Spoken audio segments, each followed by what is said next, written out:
Think you need a big budget to create a beautiful home for the holidays? Well, I don't think so. And in today's video, I'll show you how to transform inexpensive thrift store finds into unique and stylish Christmas decor. And here's the kicker. They all cost $5 or less. So if you're looking for some affordable and stylish seasonal decor, let's get started. When I first spotted this radio on the Goodwill shelf from a distance, I thought it was vintage. But on closer inspection, I realized it was just a replica. But I still bought it because I thought it would make an interesting piece of Christmas decor. First, I removed the back and then the radio parts and the speaker. The newer screws were one clue that this was not an old radio. Finally, I removed the clear radio dial cover. I wanted to cut out an arch opening on the front that would encompass the dial hole and the 3 knob holes. So to create a pattern, I cut a piece of paper to the size of the radio front and then cut an arch shape from the paper. I placed the paper pattern on the radio front and traced out the arch shape. Then I headed to the garage. First, I knocked out some small wood support pieces that were on the inside. Without the weight of the radio parts, they weren't necessary anymore. Then I used my jigsaw to cut out the arch shape. The front of the radio was made from lightweight plywood, so it was very easy to cut out. I tried sanding the cut edges of the arch with my orbital sander, but I couldn't get a good angle. So I headed back to my craft room and I just used a small hand sander along the cut edge, which actually worked perfectly. Since I was going to spray paint the radio, I first removed the handle and gave the wood a good cleaning with liquid sandpaper. The wood was really red, so to prevent the stain from bleeding through, I sprayed the inside and outside of the radio with sensor primer. Once the primer was dry, I sprayed on 2 coats of Krylon spray paint in matte ink blue. To decorate the inside of the radio, I found an image of the 3 wise men against the background of a starry sky. Before printing it out, I resized it in the Canva app so that it would fit on the radio's back panel. I printed it out on cardstock and then used spray adhesive to attach it. Once it was adhered, I just used scissors to cut off any extra paper along the edges. Since there were already several small holes in the back panel, I used one of my Cricut tools to punch through the paper, covering 10 of those holes. This was the number of bulbs on a string of Dollar Tree battery-operated lights. I inserted the bulbs in the holes I had punched out and added a drop of hot glue to hold each of them in place. Be sure to use LED bulbs that don't get hot like incandescent bulbs do. Then I hot glued the battery pack to the back panel, and to clean up all of the extra wires, I just covered over them with a couple pieces of duct tape. Now I was ready to reattach the back panel and the handle, just reusing the original screws. Spray paint creates a durable finish that doesn't need to be waxed or sealed, but I brushed on some black wax anyway because I wanted to give the radio a more antiqued appearance. As you may have guessed, I thought the radio would make a lovely creche, so I added some Excelsior fibers for straw and a thrift store Nativity set. I bought these lovely Avon figurines for just a couple dollars at the thrift store.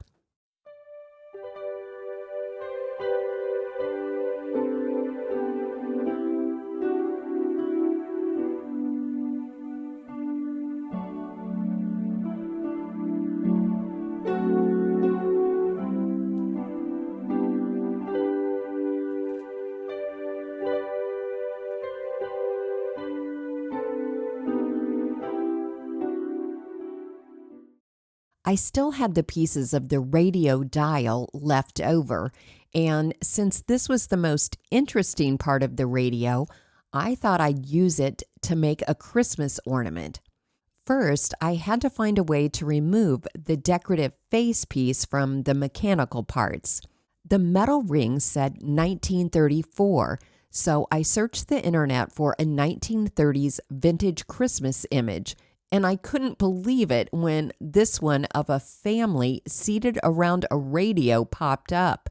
I printed it out on cardstock in a size to fit the dial, and then used glue stick to adhere it over the existing dial face.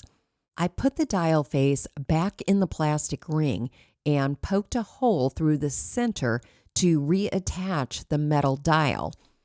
To cover the ugly back, I cut a circle from some scrapbook paper and used spray adhesive to adhere it to the back of the plastic ring. I clipped off the 2 side tabs on the plexiglass cover. These heavy-duty scissors were a gift from Becky, a very thoughtful viewer, and they are fantastic if you need a great pair of crafting scissors. I used hot glue to attach the clear cover on top of the dial face, and then used more hot glue to attach the metal ring around the clear cover. It looked great except for the sides, so I hot glued some metallic gold ribbon all the way around to cover the edges.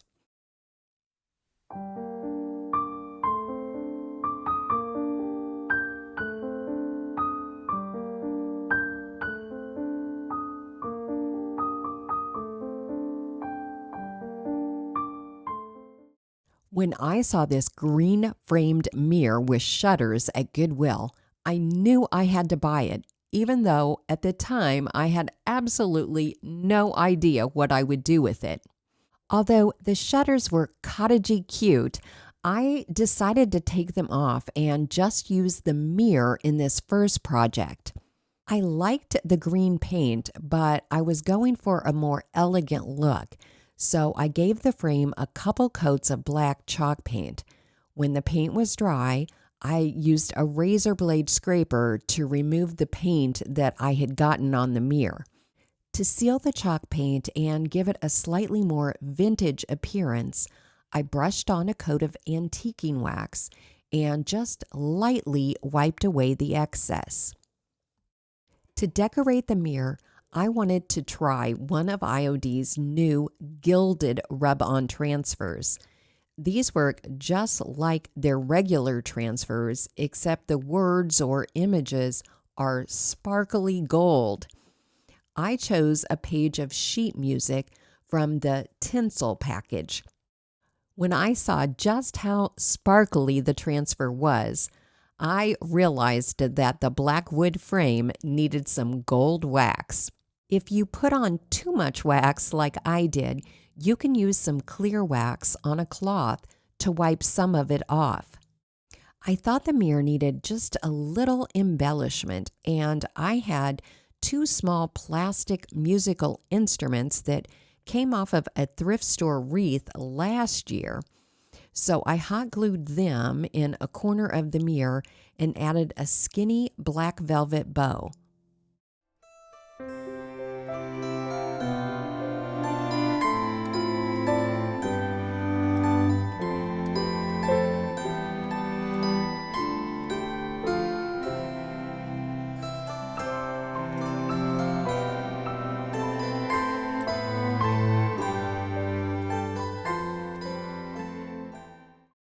Now, let's repurpose those shutters we took off the mirror.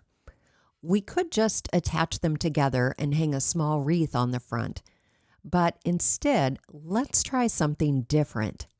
First, I removed the hinges, saving them for a time when I might need a pair of very small hinges. I grabbed a piece of wood from my scrap pile that was just a few inches shorter than the shutters. Then I applied wood glue to the straight edge of the shutter and placed it on the scrap wood. I lined it up so that the curved end of the shutter extended beyond the scrap wood. I propped up the shutters and let the glue dry for a while. After about an hour, I could flip it over and add some brad nails through the wood and into the shutters to further hold them together. This time I wanted to leave the green paint on the shutters. So to coordinate, I painted the scrap piece of wood with a couple coats of an off-white chalk paint. When the paint was dry, I lightly distressed the wood using a Dollar Tree sanding block. If I was making spring decor, I would have used clear wax over the chalk paint. But for Christmas, I wanted something more vintage looking, so I brushed on a coat of antiquing wax. Because I used a previously stained and varnished piece of scrap wood, the wax created a somewhat streaky finish. But honestly, I didn't care because I was planning on adding decor on top anyway. Since I was hoping this would look like a sled, I cut up some branches from my yard and tied them together with twine to create a little pile of firewood. Then to add some Christmas color, I stuck a greenery pick in with the sticks. Then I added a bird nest next to the sticks and a faux bird on top of the sticks. Then I just grabbed some woodsy items to add to the nest, like pine cones from my yard and foam mushroom picks from Dollar General. I wanted to add a little fake snow to both the wood pile and the nest, so I first sprayed them with adhesive so the snow would stick and stay in place. I decided my little sled needed a rope pull, so I drilled a small hole in each shutter and screwed in eye hooks. Then I ran some heavy jute twine through the hooks and tied the ends together. Then for a finishing touch, I added some bells that I took off of a thrift store Halloween wind chime.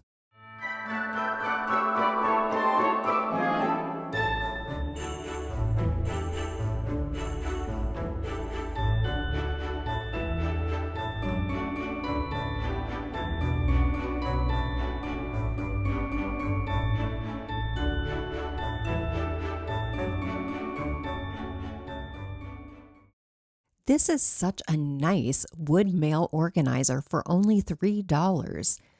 I wanted to leave some of the natural wood, so I only painted the front of each mail slot. I cleaned the wood with liquid sandpaper and then applied 2 coats of an off-white chalk paint. When the paint was dry, I lightly sanded over it to get a smooth finish and lightly distress the edges. Originally, I was going to decoupage the painted areas, but I really wanted to use some of my new Christmas rub-on transfers. So I selected 3 transfers of similar size and design from the Yuletide package. The first 2 went on perfectly, but for some reason, one piece on the cardinal transfer just wouldn't adhere to my wood. So when I have a less than perfect transfer, I distress the image with sandpaper. This makes any mistakes look like a natural part of the aging process.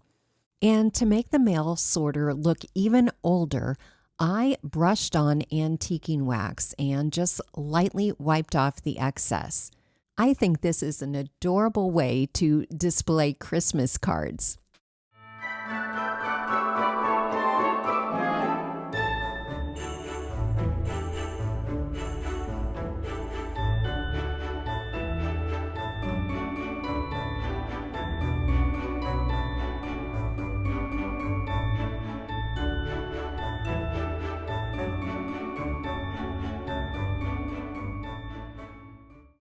This brass sleigh and reindeer really caught my eye at Goodwill, but I was very confused by all the distracting white metalwork holding the brass pieces together.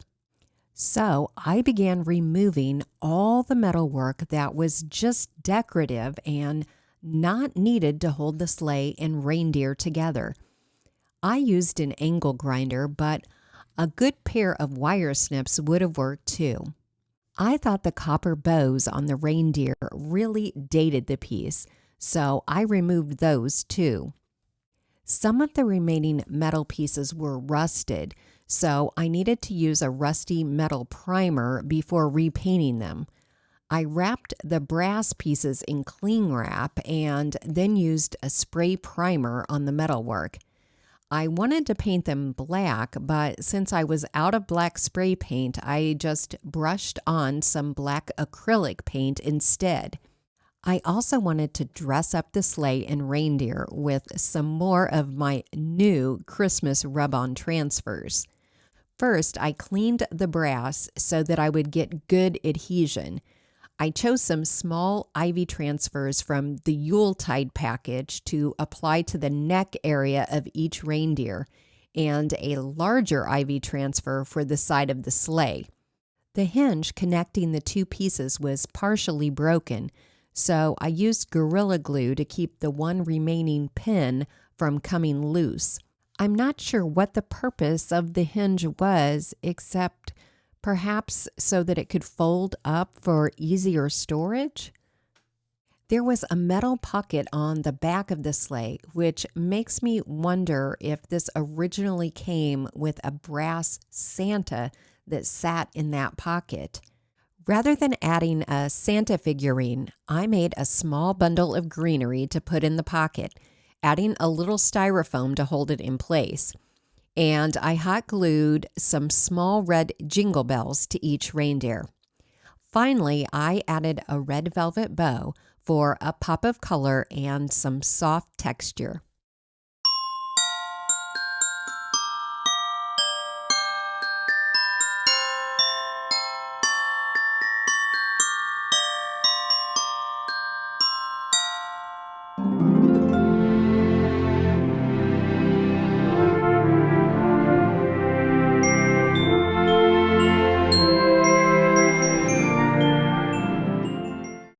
I passed by this hand-painted tote the first time I saw it at Goodwill, but when it was still there a week later, I bought it. I figured it was a very nice, solid wood piece for only $3. Since I wanted to turn it into Christmas decor, I needed to sand off the hand-painted design.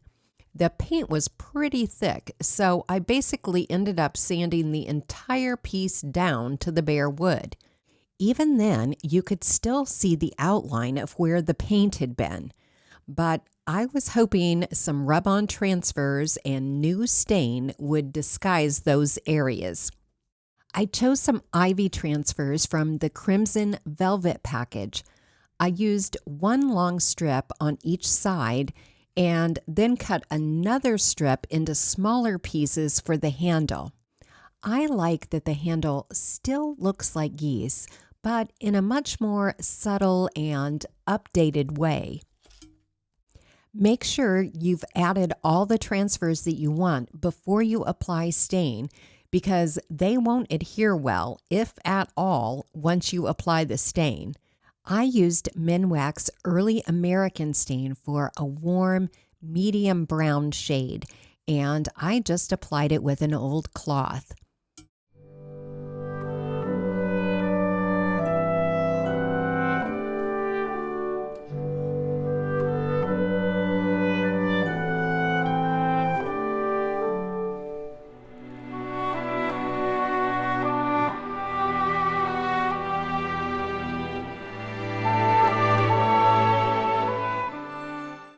I picked up this strip light at the Habitat Restore for $5.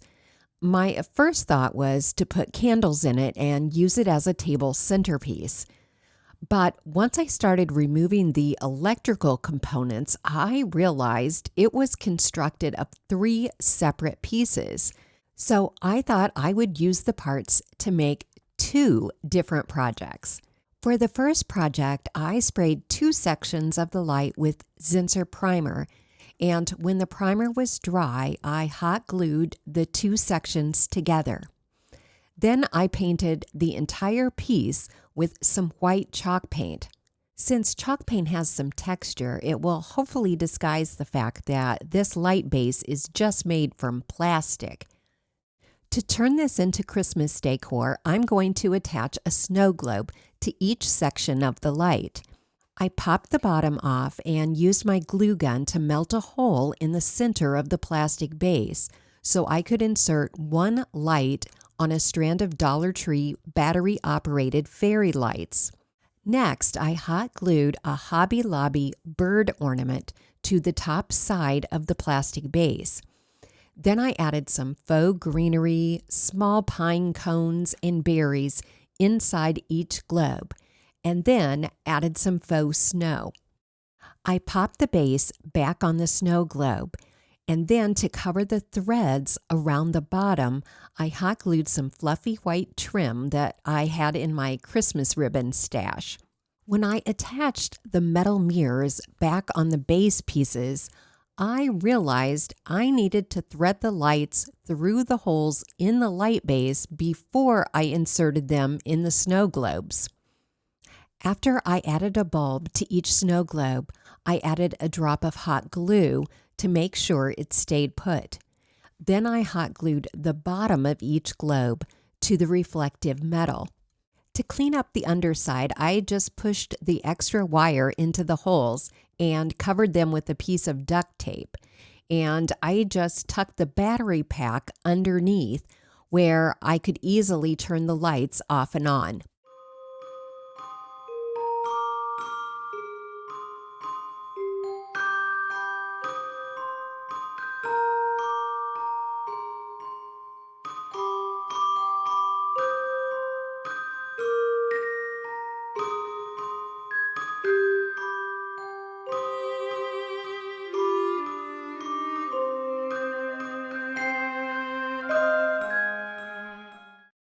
I decided to do something completely different with the remaining light panels. I painted them with 2 coats of black chalk paint and then highlighted the edges with gold rub and buff. If you get too much gold wax, you can tone it down by painting over it with some more of your chalk paint. I attached the reflective metal pieces with Gorilla Glue. I was actually surprised that they hadn't originally been glued in place. I found a large Christmas tree rub-on transfer in an older IOD Christmas set called Figgy Pudding that was large enough to cover both mirrors. I cut it in half and transferred the top of the tree to one mirror and the bottom of the tree to the other. This definitely would have been easier if I had applied them to the mirrors before I glued the mirrors into the plastic frames, because I had to clean up the frames where the transfers had stuck to the plastic. I wanted to reveal the hole in the center, so I first cut slits through the transfer using an X-Acto knife, and then used my finger to push the pieces of the transfer to the back of the frame. I found 2 small plastic figurines that fit nicely in the holes. I'm pretty sure they're both from Dollar Tree's Fairy Garden collection. I used a little hot glue on the back to hold them in place, and then I covered over them with 2 strips of paper packing tape.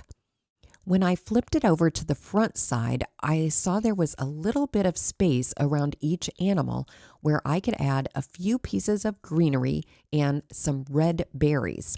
Since these were so lightweight, to create a hanger, I just hot glued a loop of velvet ribbon to the back.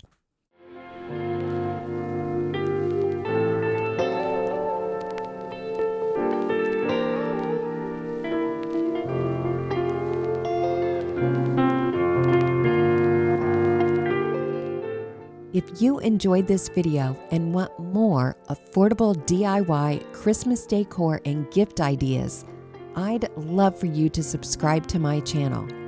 By subscribing, you won't miss any upcoming videos to help you get ready for the holidays, and you'll be helping to support my work. Thanks so much for watching and being a part of this community.